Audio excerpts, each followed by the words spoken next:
GST शेतकऱ्या इतकं GST कोणीच भरत नाही।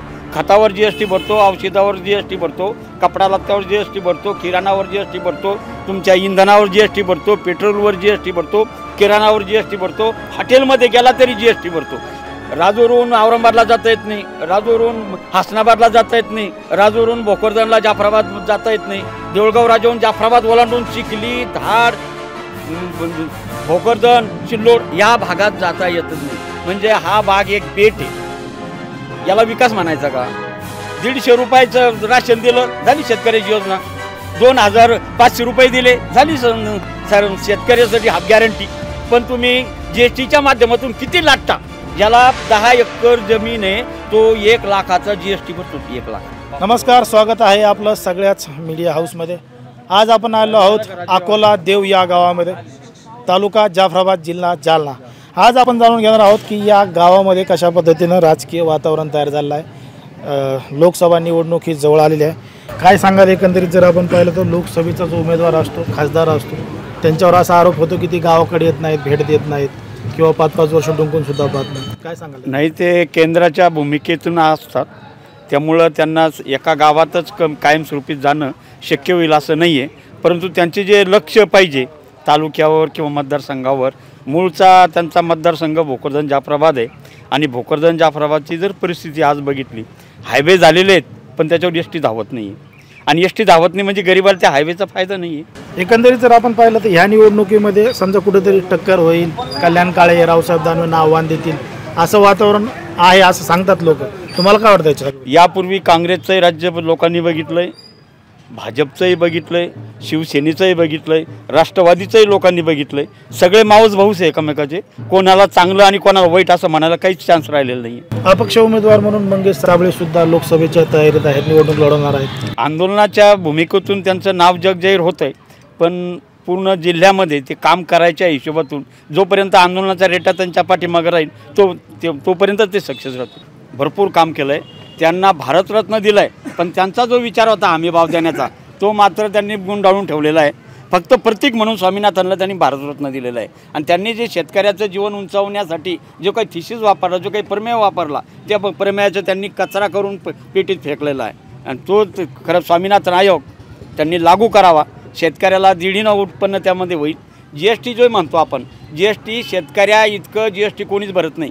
खतावर GST भरतो, औषधावर GST भरतो, कपडा लत्त्यावर GST भरतो, किराणावर GST भरतो, तुमच्या इंधनावर GST भरतो, पेट्रोलवर GST भरतो, किराणावर GST भरतो, हॉटेलमध्ये गेला तरी GST भरतो, बस स्टँडवरमध्ये संडासमध्ये गेला तरी GST भरतो। एवढा शेतकऱ्या इतका GST भारत सरकारला कोणीही देत नाही। आणि पूर्वीचे सरकार शेतकऱ्याला सबसिडी देत होते, ट्रॅक्टरला सबसिडी होती, लोखंडाला सबसिडी होती, इलेक्ट्रिक बोर्डात सबसिडी होती, खताला सबसिडी होती।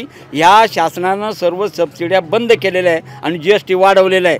तुम्ही GSTचे जर आकडे पाहिले तर डोळे विस्फरून जातात, कानातसुद्धा हे होतं। इतक्या लाखो ना उलडानं या GSTनं घेतलेलं आहे, आणि जास्तीत जास्त शेतकरी त्याच्यात भरडला जातो आहे। रोजगार हमीचे कामं त्यांनी बंद केलेले आहे, कंपन्याचे कामं बंद झालेले आहेत, जे काही नवीन भरती चालू झालेली नाही आहे, जुने घेतले जे जागा रिकाम्या झाल्या त्या भरल्या जात नाही आहे, फक्त संस्थानं चालू आहेत।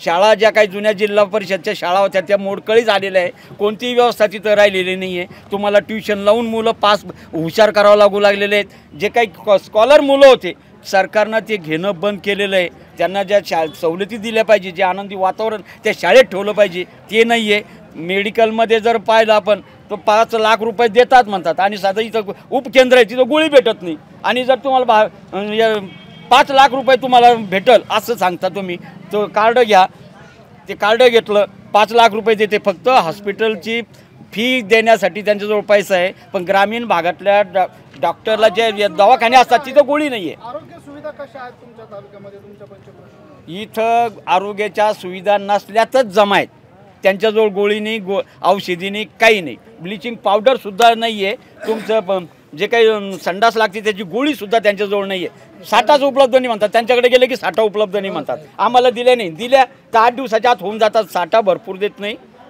लोक कमी पैशात जात नाही असं नाही आहे, पण त्यांना ते भेटत नाही आहे। शिक्षणामध्ये तेच आहे, आरोग्यामध्ये तेच आहे, शेतीमध्ये तेच आहे, सामाजिक कल्चरमध्ये सुद्धा तेच आहे, रस्त्यावर वहिवाटीचं तेच आहे, STतलं महिलांसाठी एसट्या केल्या, एसट्याला उभे राहतात लोक, पण एसटीचा पत्ता नाही आहे, बसायला जागा नाही आहे. मी पहिल्यांदाच सांगितलं होतं की देऊळगाव राजाहून जर भोकरदनला जायचं तर 3 ठिकाणी गाडी बदलावं लागते. साते फळून जर वरुडला जायचं तर 3 ठिकाणी गाडी बदलावं लागते. 50 किलोमीटरमध्ये 3 वेळा गाडी बदलावं लागते. तेव्हा मुलीच्या घरी जाता येतं, सोयऱ्याच्या घरी जाता येतं. या जाफराबादमध्ये हायवे झालेले आहेत पण एस टी नाही. राजूरहून औरंगाबादला जाता येत नाही, राजूरहून हासनाबादला जाता येत नाही, राजूरहून भोकरदनला जाफराबाद जाता येत नाही, देऊळगाव राजाहून जाफराबाद ओलांडून चिखली, धाड, भोकरदन, सिल्लोड या भागात जाता येतच नाही. म्हणजे हा भाग एक बेट आहे. याला विकास म्हणायचा का? हायवे झालेले आहेत पण कोणत्याही सुविधा नाहीत, याला विकास म्हणायचा का? इथं खडकपूर्ण धरण आहे, त्याचं पाणी इकडे खेळवलं जात नाही. बुलढाण्याला पाणी नेलेलं आहे, खडकपूर्णाचं पाणी बुलढाण्याला नेलेलं आहे परतीचं, ते सिल्लोडला गेलेलं आहे, ते भोकरदनला गेलेलं आहे आणि जाफराबाद तालुक्यात ते खेळवलं गेले नाही. मग जाफराबादचे प्रतिनिधी काय करतात हा एक प्रश्न आहे. बरोबर. आता तुम्ही सांगितलं जर स्वामीनाथन आयोग लागू झाला तर त्याचा फायदा शेतकऱ्यांना कसा होऊ शकतो? उत्पादन खर्चावर आधारित त्यांचा जो थिसिस होता तो त्यांनी लागू करावा.